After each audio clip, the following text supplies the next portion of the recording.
ఆంధ్రప్రదేశ్ రాజధాని అమరావతి పునర్నిర్మాణానికి సర్వం సిద్దమైంది. ప్రధాని నరేంద్ర మోడీ చేతుల మీదుగా పనులు ప్రారంభం కానున్నాయి. ప్రధాని మోడీ పర్యటనను ప్రతిష్టాత్మకంగా తీసుకుంది చంద్రబాబు సర్కార్. CM Chandrababu deputy CM Pawan Kalyan తో కలిసి అమరావతిలో రోడ్ షో చేయబోతున్నారు ప్రధాని మోదీ. 5 లక్షల మందితో భారీ బహిరంగ సభకు ప్లాన్ చేసింది గవర్నమెంట్. అమరావతి సభలో రాజధాని కోసం మోదీ వర్గాలు ఇస్తారనే ప్రచారం సాగుతోంది. ఇక అమరావతి కోసం ఏపీ ప్రజల ఆశలు తీరేలా మోదీ ప్రకటన ఉండబోతోందా? క్యాపిటల్ కోసం చంద్రబాబు పవన్ కళ్యాణ్ ఏం చేయబోతున్నారు? ఇదే టాపిక్ పై డిఎన్ఏలో అనాలిసిస్ చేద్దాం జీ ఎడిటర్ భరత్ తో. ఎస్ భరత్, అంటే మోదీ రాబోతున్నారు ఏపీకి అనగానే ఏపీ ప్రజలకి చాలా ఎక్స్పెక్టేషన్స్ ఉన్నాయి. ఎందుకంటే లాస్ట్ టైం ఓన్లీ మట్టి నీళ్లు మాత్రమే ఇచ్చారని చాలా నిరాశ పడ్డారు. కానీ ఈసారి సెంట్రల్లో ఉంది, వాళ్ళకి పవర్ ఏపీలో ఉంది. సో ఎలా ఉండబోతుంది? నిజంగా ఏపీ ప్రజల ఎక్స్పెక్టేషన్స్ రీచ్ అవుతాయంటారా ఈసారి మోదీ రాక? ఎలా ఉండబోతుంది? అంటే నేను ఇప్పుడు మోడీ వచ్చి ఏదో ప్రత్యేకంగా అనౌన్స్ చేస్తారు అని అయితే అనుకోండి. రాజధానికి సంబంధించి పెట్టాలంటే బడ్జెట్ లో పెట్టాలి, కానీ కేంద్రం అండగా ఉంటుందని అయితే చెప్తారు ఆయన. లాస్ట్ టైం మట్టి నీళ్ళు ఇచ్చారు, ఏమి ఇవ్వలేదు, అది అన్న విమర్శలు ఉన్నాయి. బట్ ఒకటి, మేము అన్ని చేస్తాం, మీకు రాజధాని లేదు అన్న విషయం తెలుసు, రాజధాని సరిగ్గా నిర్మాణం కాలేదు పూర్తి స్థాయి అన్న విషయం తెలుసు. అవన్నీ కూడా మేము చూసుకుంటాం, కేంద్ర ప్రభుత్వం మీకు పూర్తిగా అండగా ఉంటుంది. ఎందుకంటే ఇప్పుడు ఇంతకు ముందు 2014లో ఏర్పడిన government full majority 281 seats BJP clear గా ఉన్నాయి. ఇప్పుడు 240 సీట్లే ఉన్నాయి. తెలుగుదేశం పార్టీ మద్దతు అవసరం, మద్దతు లేకుండా మేనేజ్ చేయొచ్చు, కానీ ఎందుకు ఆ సిచ్యువేషన్ తెచ్చుకుంటారు? మనం చూసాం కదా, ఆంధ్రప్రదేశ్ కు పోయిన విశాఖ స్టీల్ విషయంలో బీజేపీ స్టాండ్ మారిన పరిస్థితి, పోలవరం విషయంలో మారిన పరిస్థితి కదా. రాజధానికి సంబంధించి కూడా పోయిన బడ్జెట్ లో వాళ్ళు కొంత ప్యాకేజ్ లాంటిది అనౌన్స్ చేసిన పరిస్థితి. సో నరేంద్ర మోడీ కూడా సభా వేదిక ద్వారా ఒక మెసేజ్ ఇవ్వచ్చు ఇప్పుడు. ఎందుకంటే టోటల్ 58,000 కోట్ల రూపాయల పనులకి రేపు శంకుస్థాపన చేయబోతున్నారు.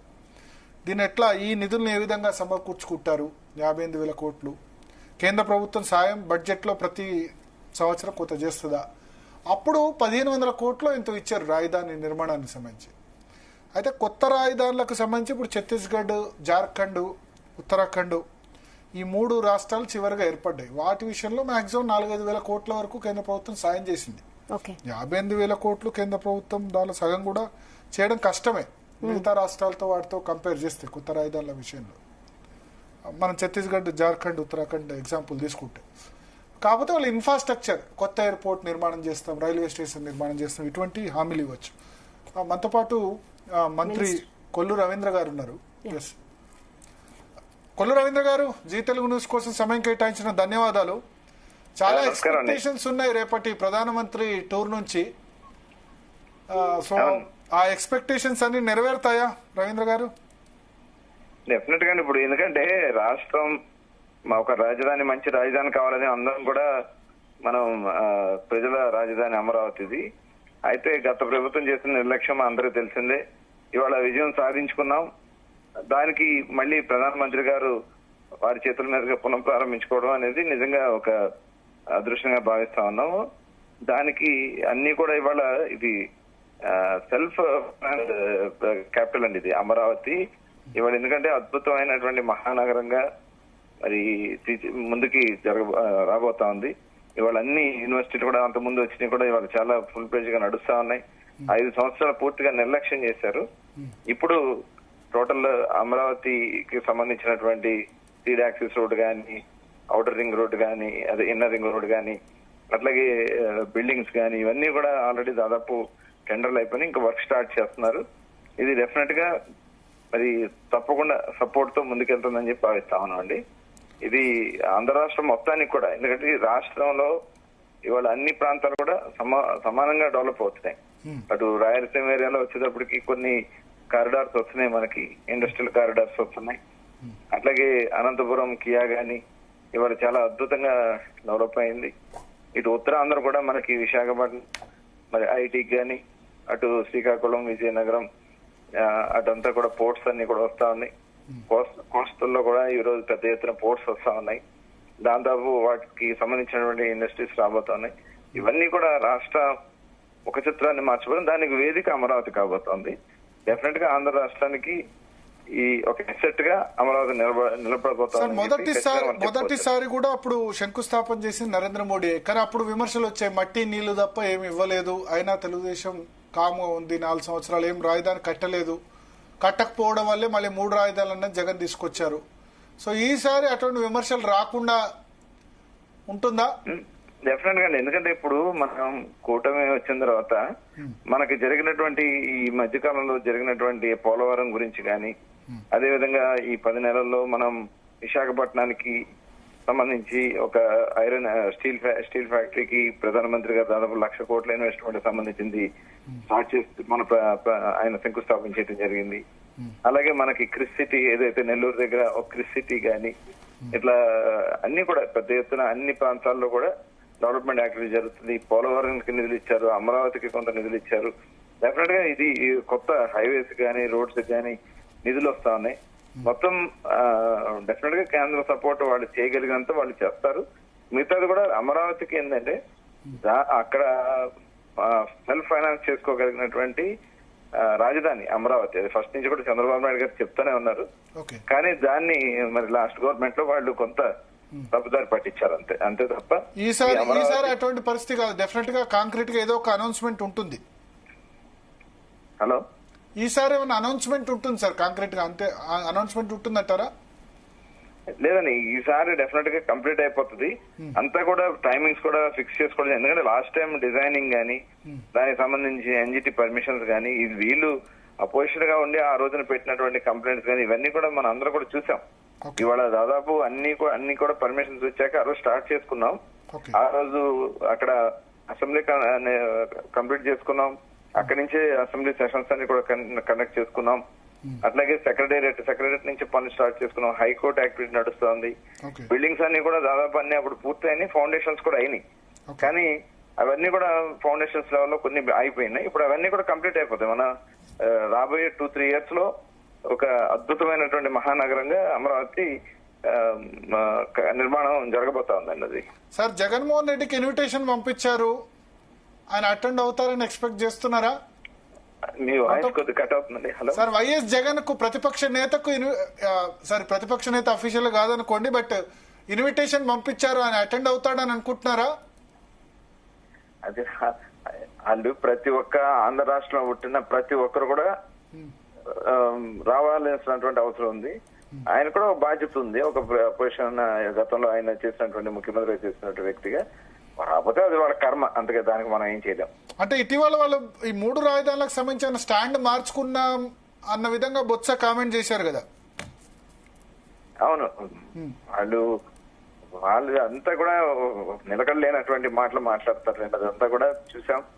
ఇవాళ వస్తే సంతోషమే, వాళ్ళు వస్తారని నమ్మకం అయితే మాకైతే లేదు. ఓకే సార్, ఒకటి ల్యాండ్ పూలింగ్ సంబంధించి కొంత విమర్శలు వస్తున్నాయి. ఆల్రెడీ 33,000 ఎకరాలు ఉండగా మళ్ళీ కొత్తగా ఎందుకు అని చెప్పి, దాన్ని ఎట్లా అడ్రస్ చేస్తారు? ప్రజల్ని ఎట్లా కన్విన్స్ చేస్తారు? కొత్తగా ల్యాండ్ పూలింగ్ సంబంధించి సార్ వినబడుతుందా? కొత్తగా ల్యాండ్ పూలింగ్ కి సంబంధించి కొత్త విమర్శలు వస్తున్నాయి. కొత్తగా ల్యాండ్ ఎందుకు, ఆల్రెడీ అవైలబుల్ ల్యాండ్ ఉండగా అని చెప్పి. మీ వాయిస్ నాకు క్లారిటీగా లేదండి, సిగ్నల్ ప్రాబ్లం. ఒకసారి కట్ చేసి పీసీఆర్ కనెక్ట్ చేయండి. సో మొత్తానికి 57,900 కోట్ల వర్త్ ప్రాజెక్ట్స్ ను నరేంద్ర మోడీ చేయబోతున్నారు. అమరావతి 2.0 అంటున్నారు. ఫస్ట్ టర్మ్ లో కంప్లీట్ కాలేదు. తాత్కాలిక రాజధాని, తాత్కాలిక అసెంబ్లీ కట్టారు, తాత్కాలిక హైకోర్టు అన్నారు.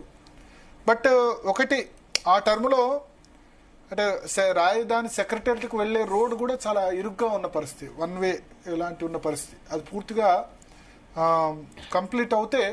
సో కుల రవీంద్ర గారు జాయిన్ అయ్యారు. ఎస్ రవీంద్ర గారు, ఇప్పుడు వినిపిస్తుందా? వినిపిస్తుందండి. నమస్తే. అంటే మొదటిసారి కూడా ప్రధాని చేతుల మీదుగానే అమరావతి శంకుస్థాపన జరిగింది. సో ఇప్పుడు మళ్ళీ రెండోసారి ఆయన చేతుల మీదుగానే మళ్ళీ స్టార్ట్ అవబోతోంది. సో ఏపీ ప్రజలు ఏం ఎక్స్పెక్ట్ చేయొచ్చు? ఎందుకంటే ఫస్ట్ టైం మీరే గవర్నమెంట్ లో వచ్చారు, అప్పుడు కూడా చాలా మంచి రాజధాని ఏపీ ప్రజలు కోరుకున్నారు, బట్ జరగలేదు. సో ఇప్పుడు ఏం ఎక్స్పెక్ట్ చేయొచ్చు ఏపీ ప్రజలు? రాజధాని ఎలా ఉండబోతుంది? ఇప్పుడు రాజధాని ఇవాళ అన్ని చూసాం. ఇప్పుడు తమిళనాడుకి ఒక రాజధాని చెన్నై ఉంది, కర్ణాటక బెంగళూరు ఉంది, తెలంగాణకి హైదరాబాద్ ఉంది. అక్కడ జరిగినటువంటి యాక్టివిటీస్ వల్ల తర్వాత చంద్రబాబు నాయుడు గారు హైదరాబాద్ లో మరి ఆ రోజున విజన్ 2020 అంటే చాలా మంది కూడా అభినందించారు. వాళ్ళవన్నీ కూడా అద్భుతంగా ఆ రాష్ట్రానికి రెవెన్యూస్ తీసుకొస్తా ఉన్నాయి. డెఫినెట్ గా ఈ ఫాస్టెస్ట్ మూవ్మెంట్ ఇప్పుడు, ఎందుకంటే బాబు గారు ఐడియాలజీ అంతా కూడా చూస్తాం. ఇప్పుడు క్వాంటమ్ సిటీ కానీ ఇవన్నీ కూడా మనకి క్వాంటమ్ వ్యాలీ కింద ఈ ప్రాంతాన్ని అమరావతిలో చేయబోతున్నారు. అంటే ప్రపంచానికి ఒక ఎక్స్పెరిమెంట్ చేయడానికి ఒక కేంద్రంగా ఇక్కడ రాబోతుంది. ఇలాంటి ఒక వినూత్నమైనటువంటి ఆలోచనతో మనం వెళ్తున్నాం కాబట్టి డెఫినెట్ గా అప్పుడు ఏంటంటే ప్రధానమంత్రి గారు చేసినప్పుడు ప్లానింగ్ గానీ ఇవన్నీ కూడా కొద్దిగా మనకు టైం పట్టినాయి. ఈలో అపోజిషన్ గా వాళ్ళు చేయాల్సినటువంటి ఎన్జిటిలో కేసులు వేయించడం కానీ ఇలాంటివన్నీ కూడా కొన్ని గతంలో జరిగినటువంటి పరిస్థితి. ఇవాళ అన్ని కూడా పర్మిషన్స్ అన్ని ఉన్నాయి, పనులు స్టార్ట్ చేసుకున్నాం. ఫౌండేషన్ లెవెల్లో చాలా వరకు ఉన్నాయి. రోడ్లన్నీ కూడా కొంత మనం సర్వే చేసుకుని ఐడెంటిఫై చేసుకోవడం జరిగింది. కాబట్టి ఇంకా ఈ అమరావతి నిర్మాణాన్ని ఎవరు తరం కాదు, ఎవరు కూడా ఆపలేరు. డెఫినెట్ గా ఇది అద్భుతమైన నగరంగా నెక్స్ట్ కాబోతా ఉందండి.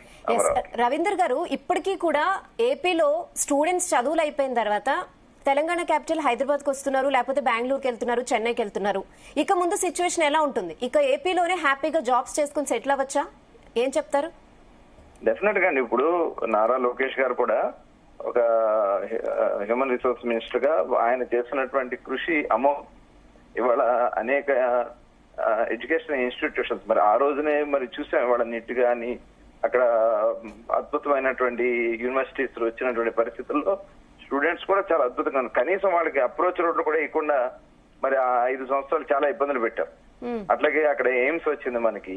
అట్లాగే మనకి రాష్ట్ర వ్యాప్తంగా కూడా అన్ని ఇవాళ టీసీఎస్ కానీ ఇలాంటి సంస్థలు ఒక ప్రతిష్టాత్మకమైనటువంటి సంస్థలు ఆంధ్ర రాష్ట్రానికి రావడం వస్తా ఉన్నాయి. డెఫినెట్ గా అన్ని ప్రాంతాల్లో సమానంగా డెవలప్ చేయాలనేది ముఖ్యమంత్రి గారి యొక్క ఆలోచన. అన్ని ఏరియాస్ కూడా ఇవాళ అటు ఐటీ రంగంలో చూసుకుంటే విశాఖపట్నం కానీ అట్లాగే ఇటు పారిశ్రామిక వాడలుగా, అలాగే మనం ఏదైతే ముఖ్యమంత్రి గారు బనకచెర్ల, పోలవరం ఏదైతే ఇరిగేషన్ కోసం ఆయన చేస్తున్నటువంటి కృషి ఇవన్నీ కూడా ఒక మంచి రూపం ఆంధ్ర రాష్ట్రానికి ఈ అద్భుతాలు జరగడానికి అవకాశాలు ఉన్నాయి. దానికోసమే ఎన్ని ఇబ్బందులు ఉన్నా కష్టాలున్నా ముఖ్యమంత్రి గారు పనిచేస్తున్నారు. డెఫినెట్ గా అన్ని రాష్ట్రానికి సమానంగా డెవలప్ కాబోతుంది. ఓకే, సో ఫస్ట్ టైం వచ్చినప్పుడు ఏపీ ప్రజలు, మీరు ఫస్ట్ టైం గవర్నమెంట్ లో వచ్చినప్పుడు తెలంగాణ ఏర్పడిన తర్వాత ఏపీ ప్రజలందరూ ఏం ఎక్స్పెక్ట్ చేశారంటే డెఫినెట్ గా బాబు మా కోసం హైదరాబాద్ లాంటి క్యాపిటల్ కడతారు అని ఎక్స్పెక్ట్ చేశారు. బట్ అది జరగలేదు. సో ఇప్పుడు మళ్ళీ మీరున్నారు గవర్నమెంట్ లో, ఈసారి ఏపీ ప్రజలు ఎక్స్పెక్ట్ చేసింది జరగబోతుందా అంటే ఏం చెప్తారు? హలో, ఎస్ రవీందర్ గారు, వినిపిస్తుందా?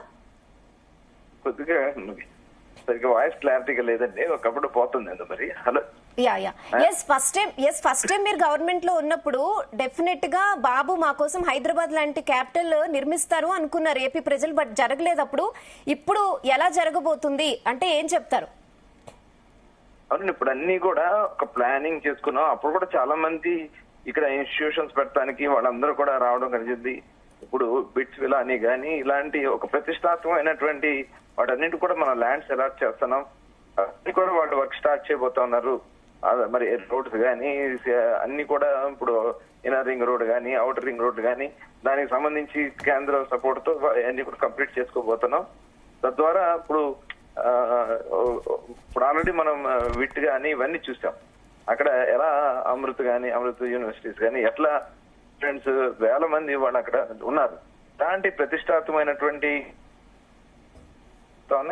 వాటి ద్వారా అమరావతి కాదు అన్ని ప్రాంతాల్లో కూడా ఎక్కడ ఏది అవకాశం ఉందో అన్ని ఏర్పాటు చేయాలనేది ఇవాళ ప్రభుత్వం యొక్క ముఖ్య ఉద్దేశం. అదే ముందుకెళ్తా ఉందండి. అది అన్ని ప్రాంతాల్లో కూడా సమానంగా డెవలప్ చేస్తూ అమరావతి కూడా దాన్ని సెల్ఫ్ సఫిషియెంట్ గా అది డెవలప్ కాబోతా ఉందండి. ఎస్, రేపు మోదీ వస్తున్నారు ప్రధాని. సో ఆయన సపోర్ట్ ఎలాగూ ఉంటుంది ఏపీకి. సో దాంతో పాటు ఇంకా ఏం ఎక్స్పెక్ట్ చేయొచ్చు ఏపీ ప్రజలు కేంద్రం నుంచి నిధుల విషయంలో కానీ ఇంకేమైనా? ఏది అవకాశాన్ని బట్టి వాళ్ళు సపోర్ట్ చేయడానికి కేంద్రం కూడా ఉంది. మేమందరం కూడా ఇప్పుడు కూటమిలో ఉన్నాం. ఏపీ కానీ జనసేన కానీ తెలుగుదేశం కానీ ఇవాళ మేము కూటమిగా ఇవాళ ఎవరు సాధించినంత అద్భుతమైనటువంటి విజయం 94% మ్యాండేట్ తో 175 సీట్కి 164 సీట్స్ గెలిచి ఇవాళ ప్రపంచంలోనే ఒక ఆదర్శంగా మా కలిగి కొద్ది డెఫినెట్ గా కేంద్ర రాష్ట్ర ప్రభుత్వ సహాయ సహకారాలతో డెఫినెట్ గా కూడా ఒక అద్భుతం ఈ 5 సంవత్సరాల్లో డెఫినెట్ గా జరుగుతుందని చెప్పి మేము భావిస్తాం. ఓకే ఓకే రవీంద్ర గారు, థ్యాంక్ యూ కొల్లు రవీంద్ర గారు తెలుగు Thank you న్యూస్ అండి. కోసం సమయం Thank you. కేటాయించినందుకు. సో మొత్తానికి రెహానా, యా ఒకటి ఆంధ్రప్రదేశ్ చరిత్రలో అప్పుడు సువర్ణ అధ్యాయం అని అనుకున్నారు అమరావతి. అన్ఫార్చునేట్లీ ఆ సమయంలో రాజధాని కంప్లీట్ కాలేదు, ప్రాపర్ గా జరగలేదు, పూర్తి స్థాయిలో కాలేదు. సరే 3 రాజధానులు ఇవన్నీ వెళ్ళాయి. యా ఇప్పుడు వైఎస్ఆర్సీపీ కూడా 3 రాజధానులని వాళ్ళు బహుశా అనట్లేదు, దీన్ని వ్యతిరేకించట్లేదు. మాకు అమరావతి కాకుండా 3 రాజధానులు వ్యతిరేకించే పరిస్థితి కూడా లేదు 3 రాజధానులని వాళ్ళు కూడా ఎంత ఇవ్వట్లేదు. సో అట్లీస్ట్ ఏదో ఒక క్లారిటీ అయితే వచ్చేసింది. అండ్ ఇంకొకటి ఇప్పుడు ఫస్ట్ టైం ఏదో అంటే వాళ్ళు అన్నట్టు రాజధాని లేని రాష్ట్రం ఇన్ని సంవత్సరాల తర్వాత 11 సంవత్సరాల తర్వాత కూడా ఉండడం అనేది బాధాకరం. పొలిటికల్ రాజకీయ సంఘర్ష పరంగా దీని తప్పులు ఒప్పులు ఎంచుకుంటే మొదటి 5 సంవత్సరాలు వాళ్ళు ఎందుకు కట్టలేదు పూర్తిగా, ఇంకో 5 సంవత్సరాలు వీళ్ళు 3 రాజధానులు అన్నారు, 3 రాజధానులు వాళ్ళు కట్టలేదు, ఏది చేయలేదు, కోర్టు కేసుల్లో ఆగిపోయిన పరిస్థితి. నాకేమో అత్యంత బాధాకరంగా అనిపించింది ఏంటంటే రాజధాని వెళ్లే రూట్, సెక్రటేరియట్ వెళ్లే రూటు సింగిల్ వే ఉంటుంది, ఉండవల్లి రూట్. అంటే ఒక కారు వస్తే ఇంకో కారు ఆపుకోవాల్సిన పరిస్థితి. సో అంత బ్లాకింగ్, అంటే సెక్రటేరియట్ పోవాలంటే ఒక నరకం. ఆ ఉండవల్లి మార్గం చంద్రబాబు నాయుడు నివాసం ఉండే కరకట్టల నుంచి వెళ్ళాలంటే కనుక అది సెక్రటేరియట్ కట్టారు, అక్కడేమో రోడ్ లేదు వెళ్ళడానికి. సో అటువంటి పరిస్థితి మెయిన్ విజయవాడ సిటీలోంచి వెళ్ళాలంటే. ఎవరైనా న్యాయమూర్తితో లేకపోతే హైకోర్టు నుంచి వాళ్ళు వస్తే పూర్తిగా ఆపేస్తారు. సో అటువంటి దారుణమైన స్థితి. అసెంబ్లీ కూడా కట్టారు, తాత్కాలిక అసెంబ్లీ అన్నారు కానీ బట్ పూర్తి స్థాయి సౌకర్యాలు కనిపించట్లేదు. అంటే ఇవాళ కొత్త సెక్రటేరియట్ తెలంగాణ సెక్రటేరియట్ కడితే చూసాం కదా ఎట్లా అద్భుతంగా ఉంది అన్నారు కదా. సో మోడర్న్ టెక్నాలజీతో కట్టిన పరిస్థితులు. సో ఇప్పటికైనా 58,000 కోట్లతో రాజధాని నిర్మాణం. 58,000 కోట్లు అంటే ఈ సెక్రటేరియట్కి వాటికి కాదు, రోడ్స్, ప్రాపర్ రోడ్స్ ఉండాలి కదా. ఇవాళ ఇప్పుడు సెక్రటేరియట్ హైకోర్టు కట్టి దాన్ని సింగిల్ వే రోడ్ వేస్తా అంటే 1 వే రోడ్ అంటే ప్రాబ్లం కదా. మినిమం 6 వరుసలైనా ఉండాలి. ఇంకా 50 ఏళ్ళు 30-40 ఏళ్ళు ఆలోచించి ముందు కట్టాలి కదా. సో ఏదేమైనా ఒక ఆంధ్రప్రదేశ్ చరిత్రలో మరొకసారి సువర్ణ అధ్యాయానికి లిఖించబోతుంది. ఈసారి ప్రాపర్గా టైమ్లీ కంప్లీషన్ అవుతుందని ఆశిద్దాం. ఇంకా 4 సంవత్సరాలు ఉంది కూటమి ప్రభుత్వానికి. 4 సంవత్సరాల లోపల మళ్ళీ కొత్త ప్రభుత్వం వచ్చి మళ్ళీ మనసు మార్చుకోకుండా వాళ్ళు ఆ విధంగా మీరు కట్టలేదు 5 సంవత్సరాలు ఏం చేశారు. వీళ్ళకి కూడా ఎక్స్పీరియన్స్ ఉంది కాబట్టి ఫస్ట్ టైం చేసిన తప్పు ఈసారి అయితే డెఫినెట్ గా రిపీట్ చేయకుండా జరగాలి. ఎందుకంటే ఆంధ్రప్రదేశ్ కు ఒక రాజధాని ఉండాలి, ప్రాపర్ రాజధాని ఉండాలి. పేరుకు ఏదో రాజధాని కాకుండా ప్రాపర్ రాజధాని పూర్తి స్థాయిలో. ఎందుకంటే ఇప్పుడు హైదరాబాద్ వల్ల మనం చూసాం, హైదరాబాద్ ఆదాయంతో మొత్తం తెలంగాణ బతుకుతున్న పరిస్థితి. మీకు రంగారెడ్డి జిల్లా దేశంలోనే అత్యంత తలసరి ఆదాయం కలిగిన జిల్లా రంగారెడ్డి జిల్లా. ఈవెన్ ఢిల్లీ, ముంబై కూడా కాదు. అంటే ఉమ్మడి రంగారెడ్డి జిల్లా ఏదైతే ఉందో highest per capital income in the country. Because Khajaguda, Nanakramguda, Kokapet ఇవన్నీ రిచెస్ట్ పర్సన్స్ ఉండేది. సో పర్ క్యాపిటల్ ఇన్కమ్ అత్యంత ఎక్కువ ఉంది. చెన్నైలో లేదు, బెంగళూరులో లేదు, అక్కడ లేదు. సో దానివల్ల తెలంగాణ అంతటా కూడా సర్ప్లస్ రెవెన్యూ వల్ల ఇన్ని వెల్ఫేర్ స్కీమ్స్ ఇంప్లిమెంట్ చేసు. కానీ అక్కడ విజయవాడ, గుంటూరు మీరు అన్నట్టు ఇంత చదువుకున్నా సరే, ఇంజనీరింగ్ ఎంత పెద్ద చదువుకున్నా మళ్ళీ ఉద్యోగానికి హైదరాబాద్ రావాలి. ఇండస్ట్రీస్ లేవు, ఐటీ లేదు. ఐటీ కోసం వైజాగ్ లో పెట్టారు, సరే సరిపోయినంత రాలేదు. అంటే ఒక రాజధానిలో ఎంత ఉండాలో, చెన్నైలో ఐటీ కంపెనీస్ ఉన్నాయి, తమిళనాడులో కోయంబత్తూరు ఇటువంటివన్నీ కూడా ఇండస్ట్రీస్ ఉన్న పరిస్థితి. బెంగళూరు మనకు తెలుసు ఐటీ ఏ విధంగా ఇంప్రూవ్ అయిందో. రియల్ ఎస్టేట్ పరంగా అయినా అది రియల్ ఎస్టేటు లేదు, ఇండస్ట్రీ లేదు, ఐటీ లేదు, ఏమీ లేదు. సో ఒకటేంది, ఒక మంచి వాతావరణం కలిగి మంచి ఇన్ఫ్రాస్ట్రక్చర్ ఉండాలి. ఎవరైనా ఇండస్ట్రీ పెట్టాలంటే ఏం చేస్తారు? ఇన్ఫ్రాస్ట్రక్చర్ చూస్తారు. ఎయిర్పోర్ట్ ఉందా, రైల్వే లైన్ ఉందా, రోడ్లు ఉన్నాయా, వసతులు ఉన్నాయా, ఇవన్నీ చూస్తారు. ఇవన్నీ మిగతా సిటీస్కి ఉన్నాయి. సౌత్లో హైదరాబాద్కు ఉన్నాయి, చెన్నైకు ఉన్నాయి, బెంగళూరుకు ఉన్నాయి. అది లేకపోవడం మైనస్ అయింది. సో అమరావతిలో సాధ్యమైనంత త్వరగా ఇన్ఫ్రాస్ట్రక్చర్ డెవలప్మెంట్ జరగాలి. ఆంధ్రప్రదేశ్ మళ్ళీ అంటే ఒక గ్రోత్ ఇంజన్, ఒకదానికొకటి పోటీ పడాలి తెలుగు రాష్ట్రాలు. మీరంటే నేను బెంగళూరుతో హైదరాబాద్ పోటీ పడ్డట్టు చంద్రబాబు నాయుడు అప్పుడు ఎస్ఎం కృష్ణ సమయంలో పోటీ పడే విధంగా చేశారు. డెఫినెట్గా చంద్రబాబు నాయుడు క్రెడిట్ ఉంది. సైబరాబాద్ నిర్మాణంలో, హైటెక్ సిటీ కానీ, ఆ సింబాలిజం ఐటీ ఇండస్ట్రీస్ ఇక్కడే చేయడంలో, దాని తర్వాత దాన్ని అందరూ కంటిన్యూ చేశారు. రాజశేఖర రెడ్డి కంటిన్యూ చేశారు, కేసీఆర్ కేటీఆర్ కూడా కంటిన్యూ చేశారు. ప్రతి ఒక్కళ్లకు భాగస్వామ్యం ఉంది. ఒక కొంత 2008 నుంచి తెలంగాణ ఉద్యమం దాని కారణంగా కొంత అదైనా ఐటీ సంబంధించి అయితే డిస్టర్బెన్స్ లేదు, ఇండస్ట్రీస్ పరంగా డిస్టర్బెన్స్ లేదు. సో ఇప్పుడు రాయలసీమలో ఇండస్ట్రీస్ అంటున్నారు, ఇక్కడ అమరావతిలో పూర్తి స్థాయిలో క్యాపిటల్ నిర్మాణం జరిగి దానిలో స్పోర్ట్స్ సిటీ అంటున్నారు, ఇంకా వేరే విధంగా కొత్త విమానాశ్రయం, ఇప్పుడున్న గన్నవరం విమానాశ్రయం సరిపోదు, కొత్తగా గ్రీన్ ఫీల్డ్ ఎయిర్పోర్ట్ కూడా కడతారని చెప్తున్నారు. వైజాగ్ లో ఆల్రెడీ కన్స్ట్రక్షన్ లో ఉంది. సో ఏ పెద్ద సిటీకైనా కావాలి ఇవన్నీ కూడా. సో రేపు నరేంద్ర మోడీ శంకుస్థాపన చేయడమే కాకుండా ఆయన కూడా కొంత దీనికి పూర్తి స్థాయిలో కొత్త రాజధాని నిర్మాణానికి ఆయన సహకరిస్తారు. కేంద్ర ప్రభుత్వం కూడా పూర్తిగా, ఎందుకంటే టీడీపీ మీద ఇప్పుడు డిపెండ్ అయి ఉంది కాబట్టి పోయినసారిలా కాకుండా ఈసారి పూర్తి స్థాయి రాజధాని నిర్మాణం జరుగుతుంది. ఆ రాజధాని నిర్మాణం విత్ ఇన్ టైమ్ లైన్ లో కంప్లీట్ కావాలని మనం కూడా ఆశిద్దాం. Yes. Okay, Bharat. Thank you so much for your interesting analysis.